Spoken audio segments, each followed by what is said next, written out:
What's up, guys? Ninja Nick here with Tactical Gaming, bringing you guys a quick little video.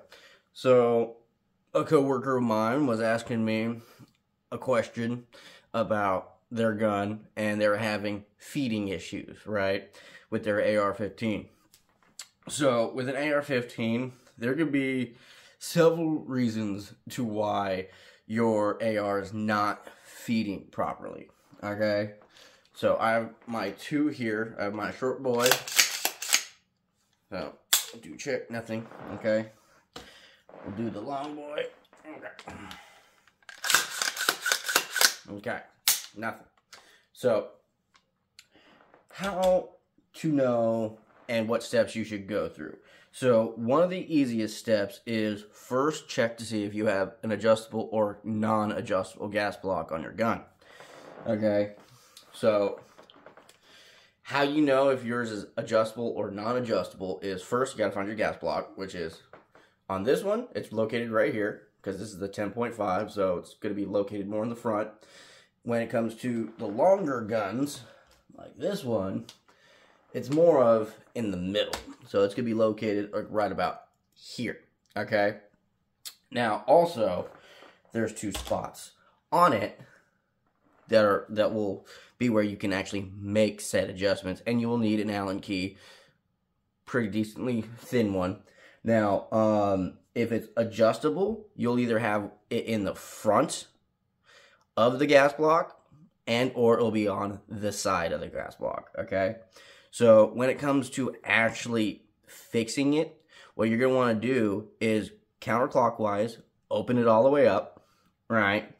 And proceed to shoot one round at a time to see if it will actually lock back, okay? Once that happens, there you go, it's fixed. Now, I do highly suggest, especially when it's like ones like this, because this one is in the front.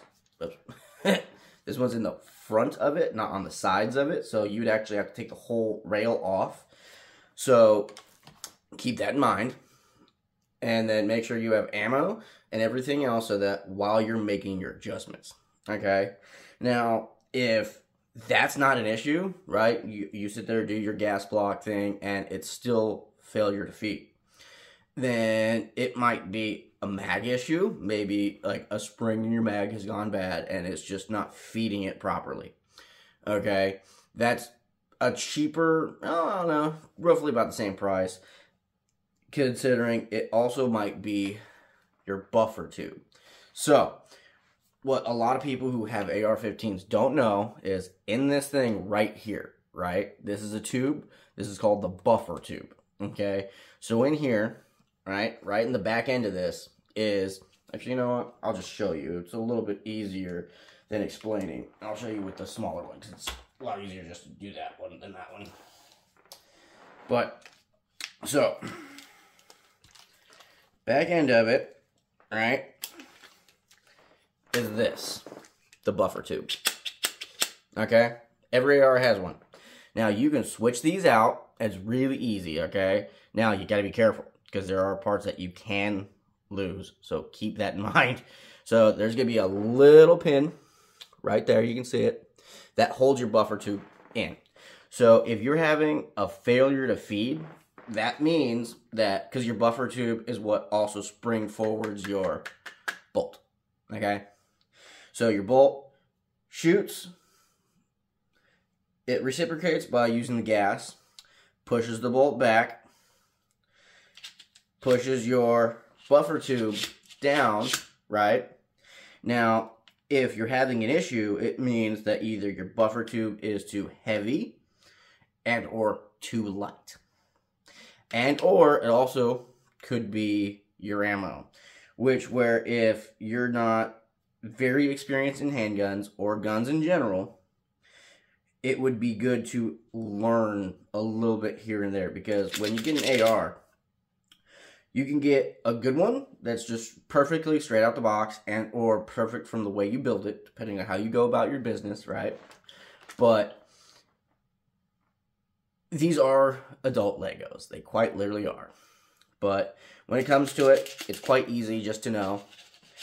And then when it comes to replacing your buffer and your spring and everything else, you literally can go to almost any gun shop. Your local gun shop, you can go to Palmetto, you can go to Brownells. There's so many places that will sell you buffers and the springs.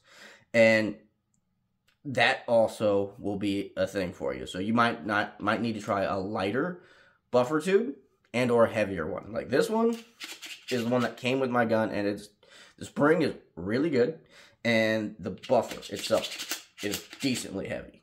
Okay? Now, in my opinion, that's probably what you need, but at the same time, I haven't really messed with buffers all that much. But when it comes to failure to feeds, there's so many different things that can cause it for an AR. It could literally be the mag, the buffer tube, the spring. It can literally just be a bolt catch. It could be just overgassed or undergassed. Now, if you have one like that's a non-adjustable, it's not going to be your gas issue. It's more likely going to be your buffer and or your mag. So, there you go. So, I hope that was a little helpful for anyone who might have an issue when it comes to wondering any of all that. But like, share, subscribe, stay free, America. Love you guys.